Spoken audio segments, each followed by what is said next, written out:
truly historic aeroplane. This Vulcan represents the very best imaginative, thinking out of the box virtues of British aeronautical design and engineering.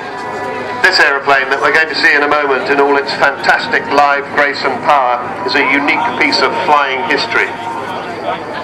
So we should enjoy it and appreciate it and remember it, because once this aeroplane stops displaying, we'll never see its like again. She was designed in 1948. It's a long time ago, inspired just before his death by the man who designed the brilliant Lancaster bomber, Roy Chadwick. And when the prototype Vulcan, the Avro 698 tailless Delta, first flew in 1952, it created an extraordinary reaction. Within 10 hours, it was clearly as manoeuvrable as a fighter. And the pilot flying this Vulcan today, out to our left, is Martin Withers, DFC, the man who captained the Black Buck raid on the Falkland Islands. Here she is.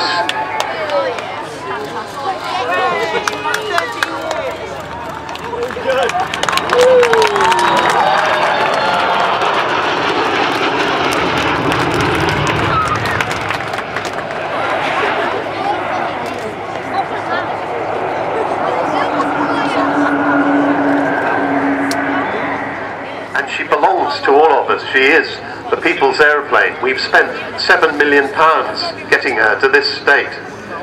Now, the object of all this is to bring her back and give her back to us, the people. She'll be hanging out.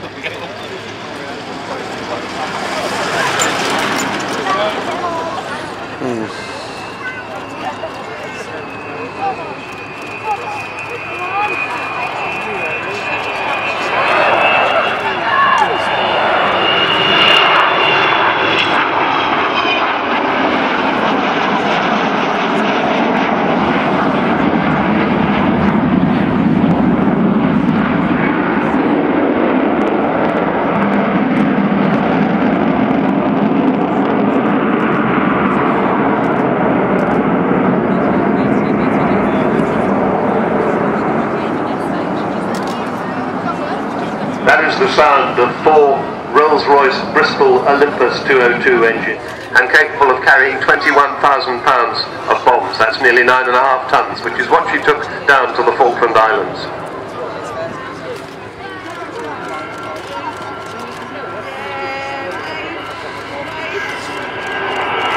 Pulling round into a complete circle in front of us. The next time we see her, I expect the bomb doors to open. There they go. There is the bomb bay that carries those 21,000 pounds of conventional bombs.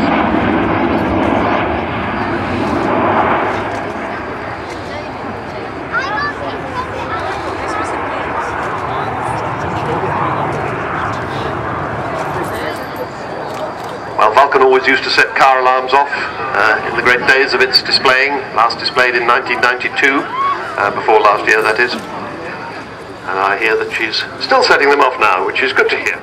The campaign to get this aeroplane airborne again has lived on a knife edge since its earliest days, surrounded on all sides by naysayers and doommongers prophesying ongoing disaster. And there have been many near disasters. She failed in the first Heritage Lottery application, then succeeded against the odds in the second, several times almost going bust, having to have the staff all given a month's notice. She didn't make last year's Falklands anniversary deadline. That got the critics really going, but always pulled back from the brink. Watch for the bomb doors closing as she goes by.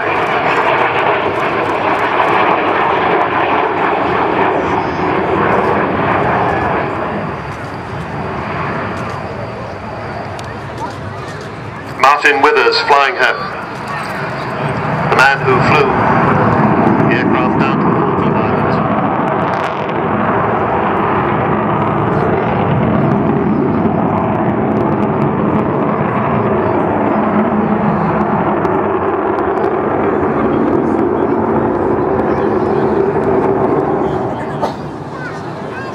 Alongside Martin Withers, the co-pilot Kev Rumans, who also used to fly on Vulcans, and the third man of the crew, the air electronics officer Barry Masefield, who was actually a member of the first crew that was going to fly to the Falkland Islands, but had a technical problem which caused Martin Withers' crew to take over and actually do the operation.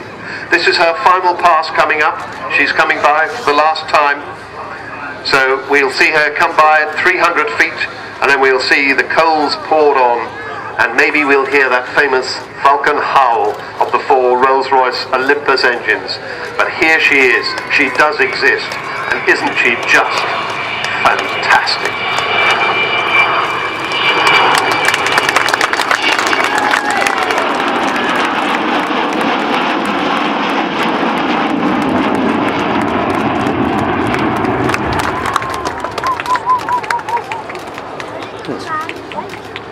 I declare she might be coming back for another pass.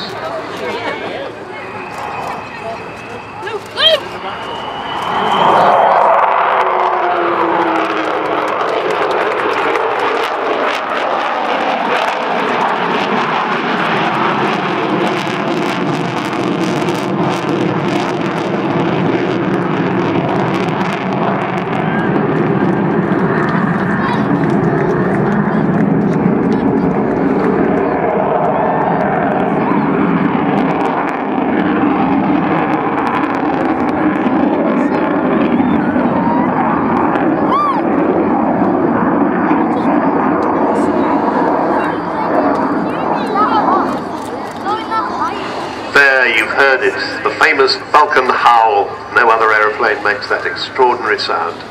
And there she is, spiralling away, going back home now.